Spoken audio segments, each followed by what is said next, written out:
it is things you pick up when you participate and observe with the community, which is so important when you are doing a project of this sort.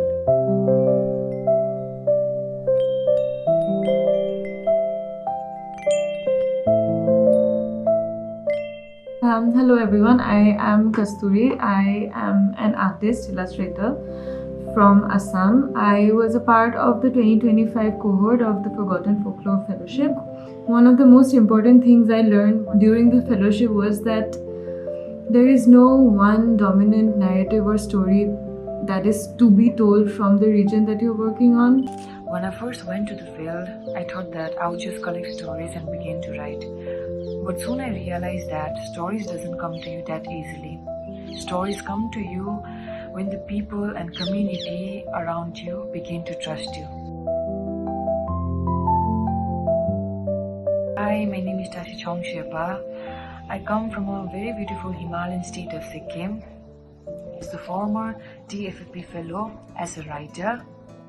A lot of trust in these communities come from taking part of their traditions and not going into the field research like a invigilator of some sort, but rather as a participant observer. For instance, a lot of the places where we went, the families that we went to, we had meals with them, and food in Northeast culture is in a way a trust building strategy in itself.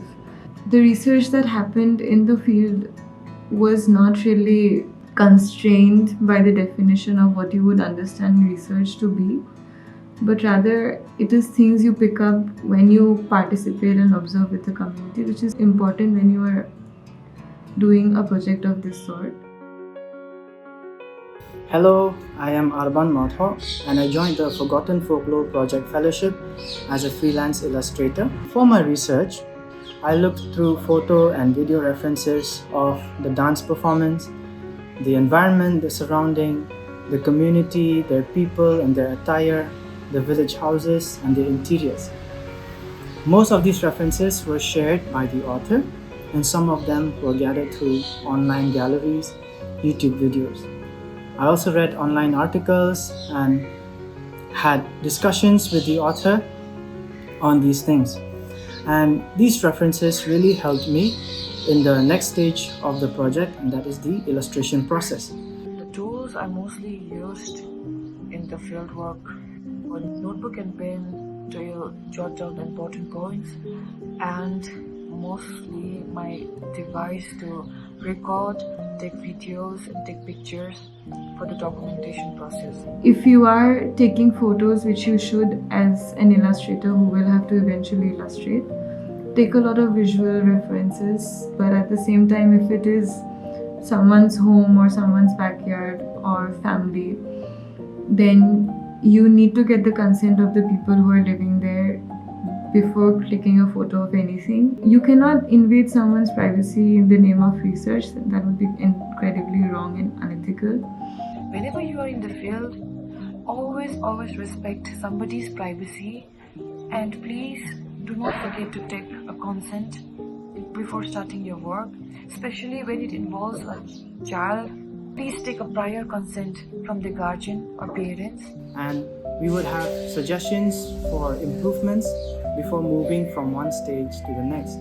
This would ensure that the illustrations represent the dance form, the community, the attire, the food items as accurately and as appropriately as possible. This part for me would be not pushing or forcing something, especially the conversations, and not making the participant feel uncomfortable by asking something about sensitive topics. Please always avoid that. My advice to the next batch of cohort would be to just really immerse yourself in the process, and the project really taught me the entire joy of research grounded illustrations and picture book making. It is something that I carry very dear to me even now, and it is a process that you enjoy a lot. It can be a little hectic at times, but it also teaches you quite a bit. And I really do hope that the project brings to you all that it brought to me. When somebody or some community puts a trust on your hand by sharing about their culture, their tradition and belief, it becomes your responsibility to carry it forward with utmost respect and honesty, not just to make them feel happy, but also to make them feel seen and heard. And you should always remember that you are going to create an impact in somebody's life and in some community. So do your work with pride and enjoy it. Yeah, thank you. My advice to a future illustrator fellow who would be working remotely is, if it's possible, try to visit the field at least once. Photos and videos can only show you what was being captured, but being there in the field in real time, you get to look at your surroundings and you get to observe the people and their behaviors. And always have a sketchbook with you, and as you make these observations, take out your sketchbook and make quick sketches. This will help you have authentic visual references, and it will help you improve your overall drawing skills. Thank you.